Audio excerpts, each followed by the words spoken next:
To summarize, the reptilian brain is developed to create a competitive or a collaborative playing field, depending on whether you identify with all of life. For example, if your perspective is life and you're investing yourself, all of the energy that is life, in a collaborative experiment to see what works, then the entire, quote, sociopathic paradigm is one of collaboration. And what we're doing from the perspective of life is ending up through a discovery process with the fastest, strongest, most efficient physical protocols, right? Because if all life and all energy comes together in a big arena and tries to devour itself or devour one another, depending on whether you identify with the individual species and the individual members of that species, or whether you identify with life, in which case you're playing with yourself, you're playing with the possibility field. A reptile and the reptilian brain is going to result in the fastest, strongest, most efficient species and plants remaining. So 99% are going to die out, and 1% are going to spread and continue to evolve. Now, with the introduction of the rational brain in the human animal, that efficiency is taken to a whole new level because the rational brain's capacity is one of simulation. Through imagination and memory and correlation, through imagination, memory, and correlation, we can say that driving at 50 miles an hour into a brick wall results in death 70% of the time, results in noticeable injury, 30% of the time, and minor injury 10% of the time, whatever the statistic is. Now, in order to learn that and understand that probability field without memory, without rationality, without imagination, you would have to kill yourself or drive into a brick wall over and over again.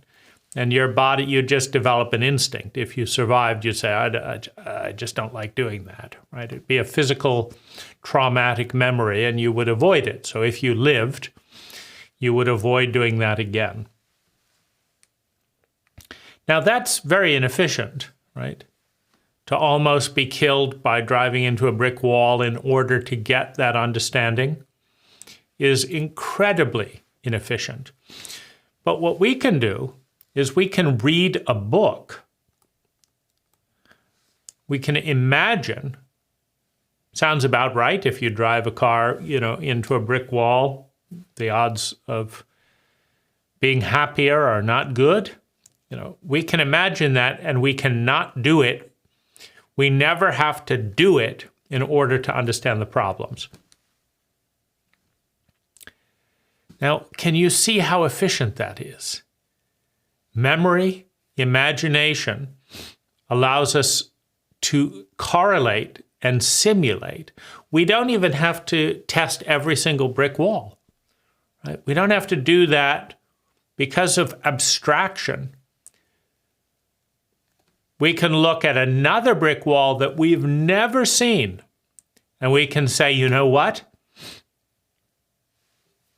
Based on how the car behaved in the brick walls that we know, that we have run into, or that someone that we know has run into, or that we've read about being run into, it's not a good idea to run into this brick wall either. So that, do you just grasp how powerful that step is in the efficiency of life? To be able to look at a symbol on a phone, a symbol made by little mouth noises from other people, or little weird black lines on a page, and say, based on that, I'm not going to drive my car into this brick wall just to see what happens. Because I already know that my car is going to be in worse shape based on what I've read, based on memory. And my ability to extrapolate. This is incredible. We're talking about a 100x improvement in efficiency. In other words, as the human animal moves from instinctual reptile to rational reptile, that little movement, we're talking about a 100x improvement in efficiency. Life becomes 100 times more efficient because of imagination, because of correlation, and because of memory, and because of abstraction. It is enormous what we are able to predict, right? We can meet someone we've never met before and make predictions based on certain indicators.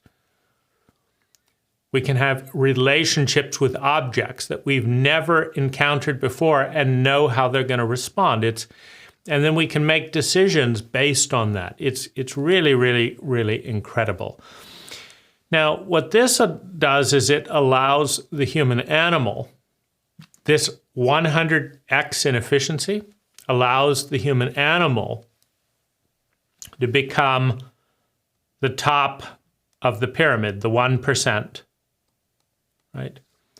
The human species is less than 1% of the planet, and yet the human species influences the other 80%. You know, the human animal has more influence on the other species than 10 other species combined. It's just really incredible what this evolutionary development does. Pattern recognition is a simple way of saying it. So through the human being, life learns pattern recognition and becomes 100 times more efficient. Now, we now have a rational reptile. We have a very clever reptile, right? We have a much more intelligent sociopath at this stage of brain development. And what this does is it creates a foundation for enlightened self-interest. Enlightened self-interest. Where we can avoid conflicts. Right? It used to be, you want to go there, you have to fight, and then you have to see who's the strongest, and you have a big competition, and then the strongest prevails. With enlightened self-interest, we say, you know what?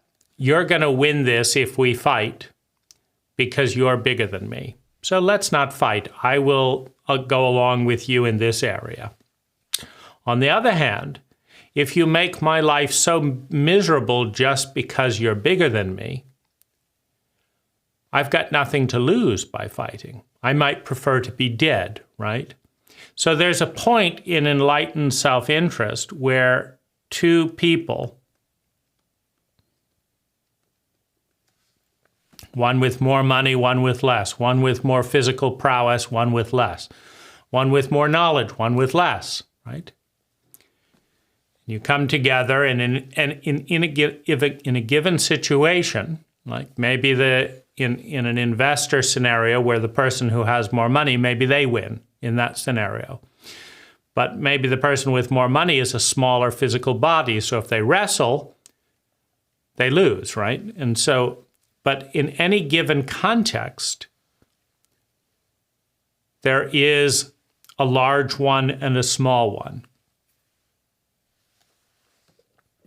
And enlightened self-interest says, let's agree that we will do what should be done here, what we agreed to, we'll do what we said, etc., because it's easier than fighting it. Or let's sign a contract that would, we can break it, but then we'll have to go to court, and that's not good for you, and it's not good for me. And so this is all the territory of enlightened self-interest.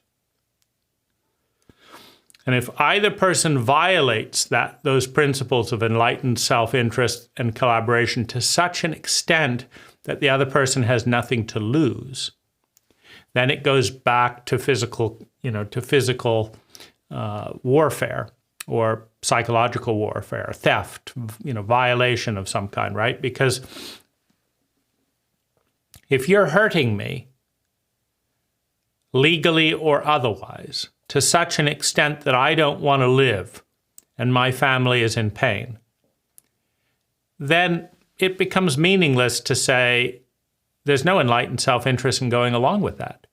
So I could get out a gun and shoot you, and whether or not there are repercussions, it doesn't make anything worse than it is. And so the framework of enlightened self-interest only works as long as both sides have something to lose, as long as both sides could go further down. If one side is at bottom and the other side is capitalizing, exploiting that state of pain to go up further, right? That's when a revolution happens. That's when murder happens. That's when theft happens. That's when going on strike happens, right? That's when you refuse to participate in a dynamic that is not leading to self-interest on both sides. But reaching this point, meaning I'm a sociopath who would gladly sell you out if it benefited me, and I'm a sociopath that would gladly sell you out if it benefits me, but in fact, in this case, it benefits both of us, right? The odds of winning a duel, for example, like you have a fight with someone and that's the protocol, stand apart and you shoot a gun at each other and maybe you're both dead, maybe one of you, those are not good odds, right? If you can have a fight and lose $10,000 rather than your life, and you've got $10,000 to lose, well, that's a better game, right? And so taking the fight, the reptilian combat, to an economic level is a huge gain in efficiency, right? There's less humans dying. But we're still in a reptilian paradigm. We're enlightened, meaning we have knowledge on how to be more efficient in our reptilian behavior. So this is what capitalism, and this is also what the rule of law is about. It's about efficient, barbaric behavior. We all agree and vote that if you are caught being a reptile, as defined by law, that we will be a reptile to you and you won't protest, right? So if you're caught raping this person, human beings don't rape people, reptiles do, right? So we're dealing with reptilian behavior, but also human beings don't torture people, don't publicly humiliate them. Reptiles do. We're in territory of retribution, right? So the reptilian brain is about punishment and fear. So if you do this because you don't care about me, I will do this, or the state will do this because they don't care about you.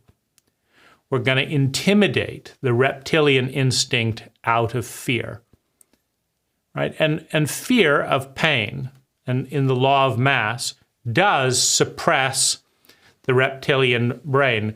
An aggressive tyrant will turn and flee or freeze if a bigger force is threatening them, right? A bully is usually going to bully someone who can't fight back. But if a bigger bully comes along and punches up the first bully, the bully will whimper and sulk and please don't hit me, right?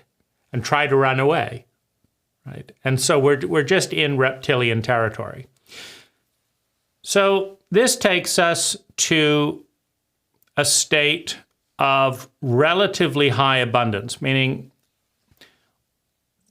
the domain of enlightened self-interest, where the rule of law, reptilian, right? You don't need laws if you're dealing with human beings. You need laws if you're dealing with reptiles, human animals. Because human animals, reptiles, do not give the right of way. They don't say, oh, those people over there are busy. If there's a free-for-all, they say, I'm going to just try and push through the intersection because there's no rules and I'm in a hurry. I don't care about them, right? And so if everyone is doing that, then you get accidents and fights, right? And so traffic lights are to regulate reptilian behavior, right? If we could all arrive at an intersection and person waves you along, you don't need traffic lights. Everyone stops because they care about other people. The person who's in a good mood waves you along. You say, thank you so much. You feel closer to humanity. You go, and then next intersection, you wave someone along, and it's all a nice community spirit. But that is not how human animals behave, right? Human animals, I'm going to be late. I'm going to lose my job. My wife's going to be mad at me. I've got to get through this intersection. The other person's saying, I'm going to be late, or who do they think they are? And so you have the clash of reptiles, right? And so law and established norms, etc., are regulations to rest on top and suppress the reptilian urge, right? So when you have competence and the rule of law and enlightened self-interest, you have an explosion, an exponential increase in abundance, right? So democracy, based on the rule of law, and free market capitalism brings an explosion. What we're talking about is regulated reptilian behavior in a competitive free market framework where anyone who is smart and works hard has the supposed opportunity to get ahead, right? Reptilian. So explosion of abundance. Now, when you have an explosion of abundance, it warms the outer environment, right? The reptilian brain is fed by fear, which is fed by pain. So scarcity leads to pain, which leads to fear. And then you have a fear-based cult or culture in which everyone is competing to get scarce resources. There aren't enough. But rational reptiles with enlightened self-interest create an explosion of abundance, an explosion of collaboration, an explosion of specialization. When you've got collaboration, you can specialize and things become much more efficient. So you have this tremendous increase, 100x increase in abundance. I mean, it's incredible. Like 500 years ago, this would be royalty, right? We've got silver from some far distant place in the earth. We've got gems from different parts of the world. We have silk from another part of the world. We have dyes made in different things. We have more dyes made. We've got cotton woven here.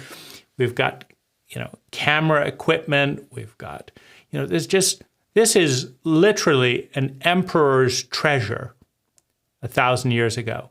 1,000 years ago, an emperor did not have as much as we're dealing with in this frame of view, right?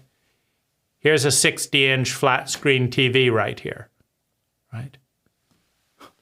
Here's a 12-inch tablet that's sending data to this TV, right? This camera would be impossible to exist 1,000 years ago. Like this is beyond an emperor's treasure.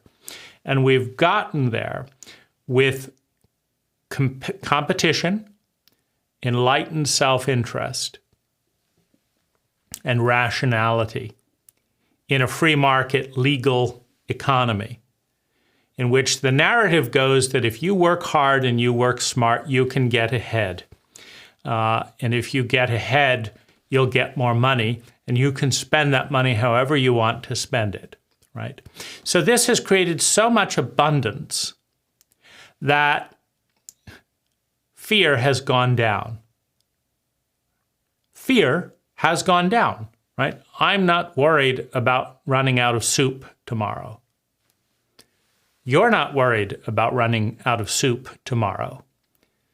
1,000 years ago, a lot of people were worried there wouldn't be any soup tomorrow, right? Things like the Irish potato famine. What do you do, right? And there wasn't a helicopter drop of, new food from Australia or something like that, or a tanker, that could just ship, 10,000 tons of food, No, these are technologies that the rational reptile in a paradigm of enlightened self-interest has given birth to. So as abundance goes up, fear goes down. As fear goes down, blood is available to develop and flow into the empathic brain.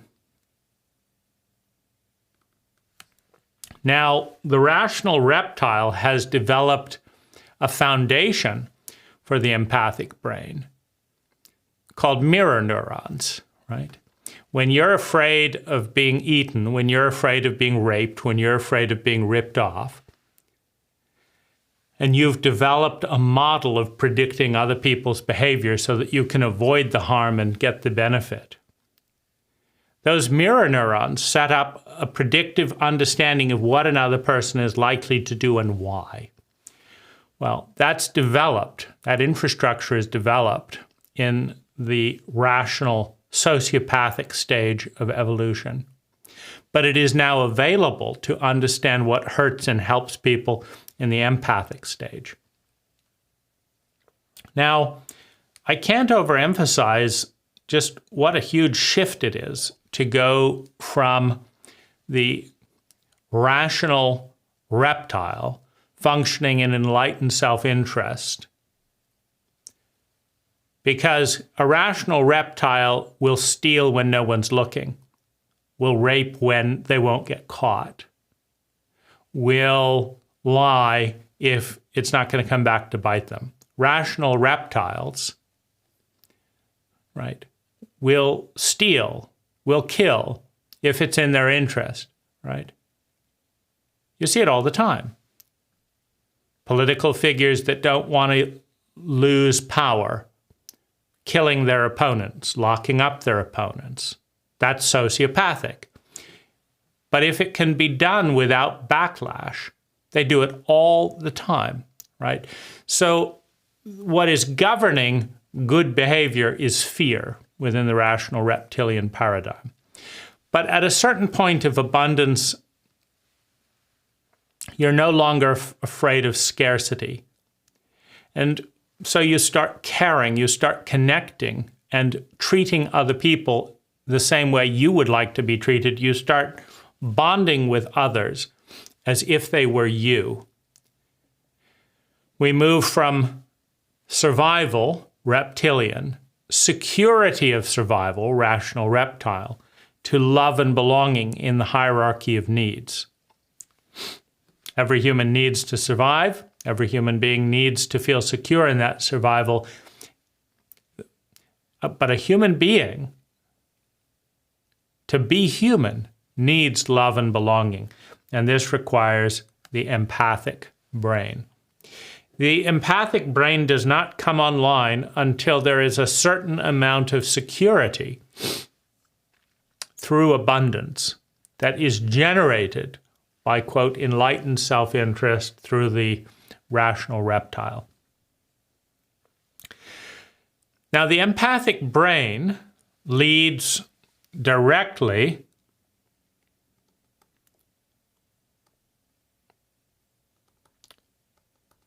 to trustworthiness.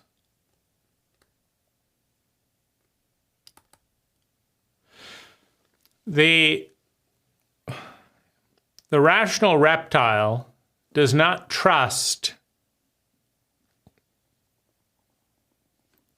others because of empathy. It only trusts others if there's a hook. For example, in the stalemate of the Cold War between the United States and Russia, the rational reptile did not trust the Russians not to nuke the United States. The rational reptile in the Russians did not trust the United States not to nuke the Soviet people.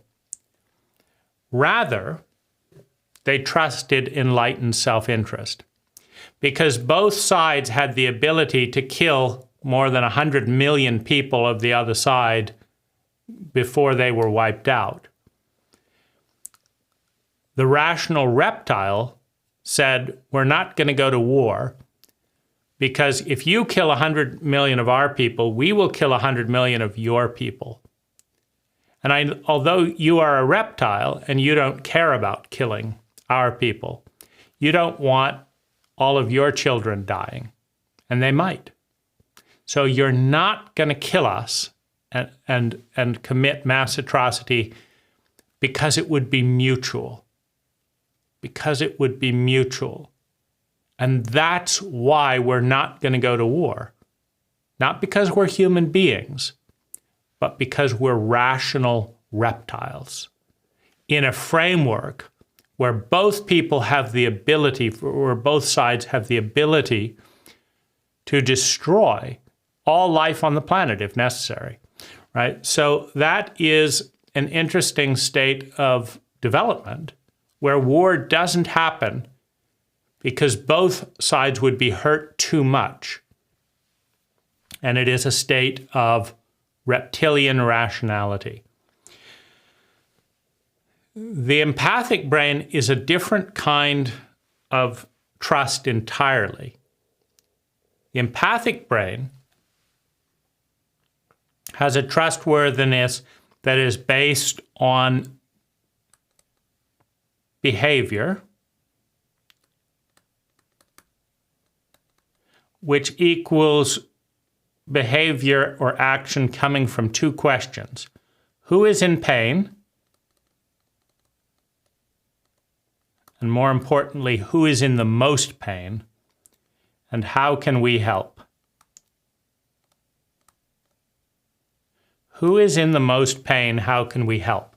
These are the two pivot points of the empathic brain.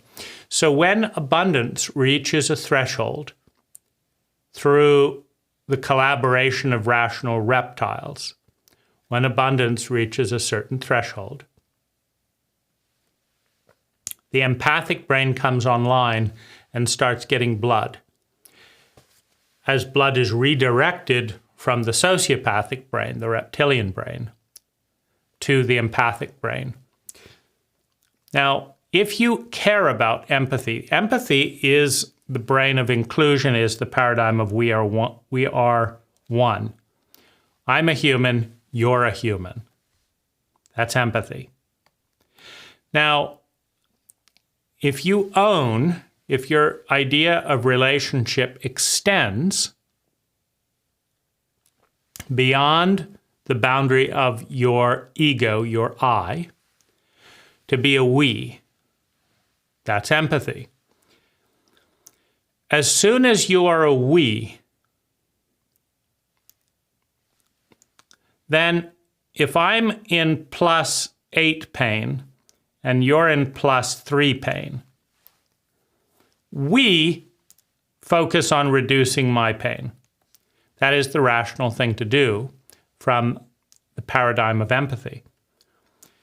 And so we will share resources until the combination of pain, this is 11 units of pain. So I'm going to increase my pain voluntarily, and you're going to decrease your pain, and now you're going to be a 6 or a 5.5, and I'll be a 5.5. Right? We're going to share the load. In an empathic family, if there is a load of laundry to be done, in an empathic framework, and one person is doing all the laundry and everyone else is laying around, in an empathic framework, you divide the pain, you divide the chore, you divide the work up into 3 equal parts, and everyone does their fair share out of empathy, Because that's the right thing to do through the lens of the empathic brain, through the lens of the empathic paradigm.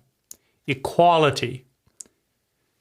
It's not about the fact that I could beat you all up. That's only relevant to a reptile, to a rational sociopath. The equality that emerges ignores who could beat each other up the most, ignores who has the most money, and focuses on equality. I'm a human being, you're a human being. Through the eyes of empathy, we are equal. And so I'm gonna wash the clothes, you're gonna dry the clothes, you're gonna fold the clothes, assuming those are equal paths, and we share the response to the pain, the responsibility together. Now, if 3 people divide up the chore equally and share the role equally, there will be empathy. It requires empathy to do that. Now, sometimes it just requires enlightened self-interest to not get into a fight, right? But if it's done through empathy, it will happen spontaneously. There will be volunteers. Oh, let me help you with that. That's empathy. Rational sociopath, I guess I'll do my share rather than get in a fight because it's in my interest to not get in a fight. So, as you can tell, we are primarily, as a cult, as a species, in the terrain of rational sociopath, right? There's a lot of pain that is not being shared. There's a lot of community chores and services that are not being volunteered for.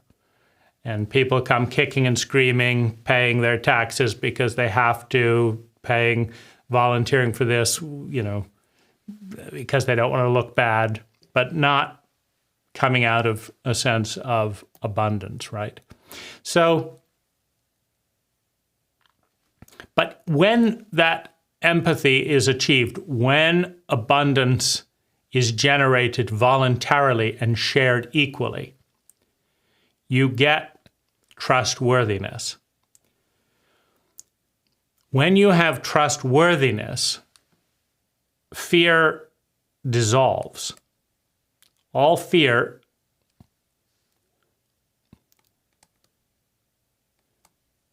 goes down to close to zero.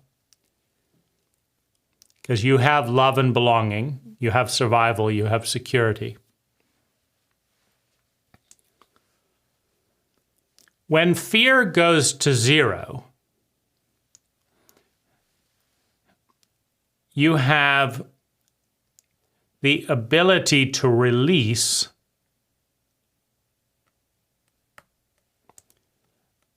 defense.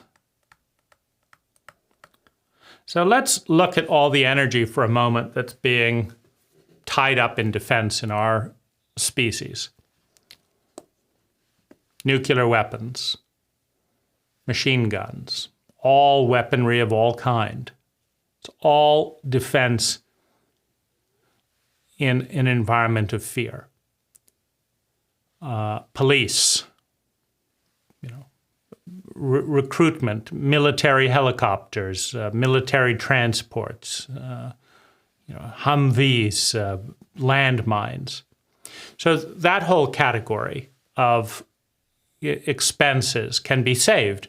Meaning if all you need to do to get help in a painful environment is say, hey, I'm in a lot of pain and I need help, and you're surrounded by empathic people, human beings that respond, you don't need, right? If one country says, hey, we've just had an earthquake, could we please get some of your grain, and then we'll pay you back next year when you're in need. And the other people say, sure. You don't need to invade their country to control their grain. You've got empathy, which is 10 times better, 100 times better. So all military expenditure goes to zero. All police expenditure goes to zero. All prison expenditure goes to zero. All courts adjudicating crimes go to zero. Right? All punishment goes to zero. All locks, car alarms, house alarms, gated community, barbed wire fences go to zero. Now, what else? Car keys, right? Passwords, encryption devices, hacking, spyware, spy satellites go to zero. In the United States, the CIA, the FBI, Homeland Security goes to zero. Right? The Food and Drug Administration goes to zero. All regulatory, the FTC, goes to zero. The SEC, the Security and Exchange Commission, goes to zero. Government oversight budgets go to zero. People don't need oversight when you're dealing with rational empathy. When the empathic brain is the operating system informed by rationality. You don't need oversight when people do not need fear to do the right thing. So, how much of a percentage, like how much of the price of a car is, first of all, keeping research and development secret, keeping patents, building an enclosure so that other people can't steal your idea, licensing things because there's a monopoly dynamic here that someone was able to corner the market and so they're charging 10 times what they need to charge in order for this. Right? If you take all of that out of the equation, how much wealth is on the table? If you take global military expenditure, for example, bring it to zero, but put all that money on the table. If you take all the people fighting in wars around the world and put their time on the table. If you take all the steel, all the natural resources, all the gunpowder, all the land dedicated to that and put that on the table and say, who's in the most pain? How can we help? Well, what you find is that more than 60% 60 to 75% of all human behavior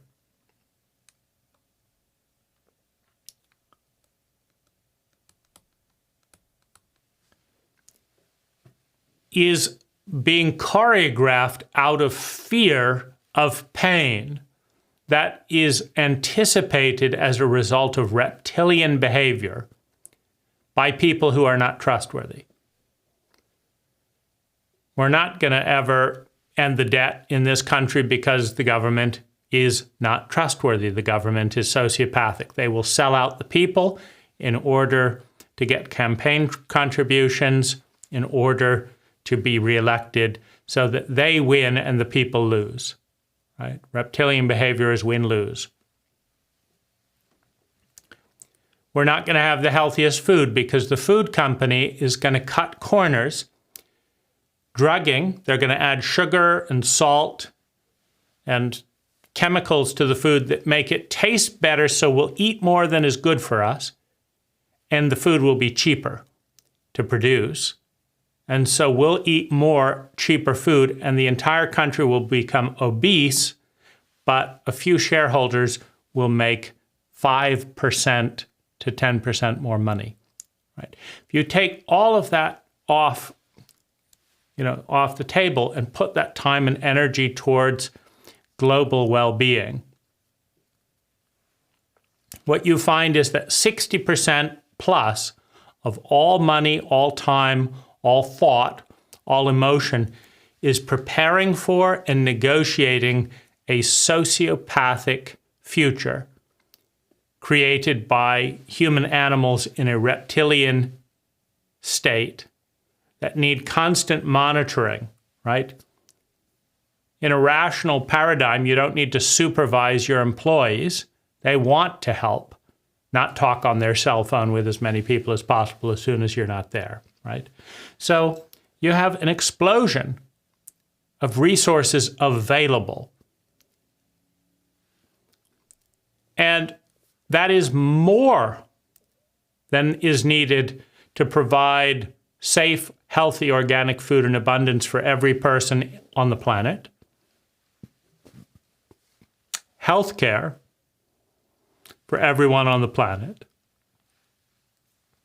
But more importantly, most of the problems that we're dealing with, if you're dealing with human beings functioning from empathy, they don't begin, right? You don't have to solve the obesity epidemic if everyone in medicine and everyone in food production is an empath, is functioning out of empathy.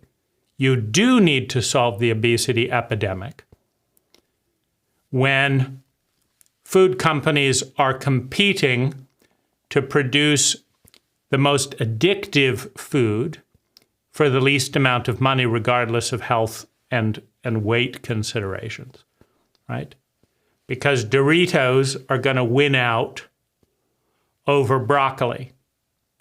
Doritos are more addictive than broccoli, and they're cheaper to produce than broccoli.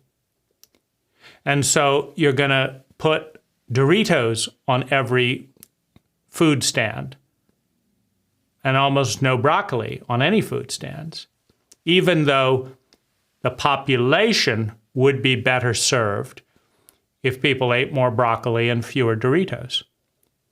Right? So what's in the best interest of the species, of the group, of the community is secondary to what is in the short-term interest of reptilian sociopaths, rational sociopaths, that say, well, it's not illegal. We told people what was in it, modified cornstarch, high fructose corn syrup, salt, preservatives. We told them, right? But we also lied. We also spent a lot of money on advertisement showing skinny, healthy people eating Doritos, which is a lie. Right? If you eat a lot of Doritos, you don't get skinny and healthy. You get fat and sick. But the advertisement is showing these healthy bodies eating Doritos. And so the brain is fooled into thinking that I guess if I eat Doritos, I'll look like that, right? So that's legal, to confuse our biology, to tell people the truth on the label in small print, and then lie to people on the big screen every day. This is how healthy and beautiful and sexy you will look if you only eat at McDonald's, if you only eat Doritos, if you only eat Coke, right? You don't see an obese nation because you're drinking high fructose corn syrup. You see a lie, right? And your body is trained to learn from what you're seeing, which is why advertising works for sociopaths, to give a few sociopaths more profit based on the lie that is delivered to our biology through visual media. That's not legal, by the way, in an empathic framework where you care about people more than corporate profits. But it doesn't need to be illegal either. The fact that you need a law is saying we're dealing in a reptilian environment. But the irony is that if even 70% of the population became primarily empathic, did what was best for people in their sphere of interest, the trust goes up so high and the abundance goes up so high that there's really no need for the remaining reptiles to stay reptilian. It's not really very much fun to be a reptile. You're not a human being, right? You're in a human animal body. Everyone has one, including reptiles, right? And you can put on a performance, right? You can be a Dorito company that shows a big ad of helping children, right? While making people obese consistently, right? Do this one little thing and you exaggerate it, and then you ignore the enormous cost of your product on a population, and then you lie about it, hiring healthy models to pretend to consume your product, right? This is lies, but that's what advertising is, right? And when you have a population that is frightened of scarcity, they will not pay for their media. They want it for free. And they will willingly let themselves be lied to, right? And so if you won't pay for your media, but you want people to produce more and more expensive media every year, you're lying. But you're also a rational reptile. You're saying, okay, they can produce the media, but I'm not going to volunteer to pay for it. That's reptilian. You spent $200 million on my favorite movie, and it's a volunteer cinema, and 70% of the people don't even put in a nickel. That's a reptile, right? When the population is reptilian, the corporation's response to reptiles is reptilian, right? So you always get what you pay for. You always get what you're worth one way or another, what you, quote, deserve. It's not in your interest or anyone else's. Certainly not God's, some divine mandate, right? It's just if a population is reptilian,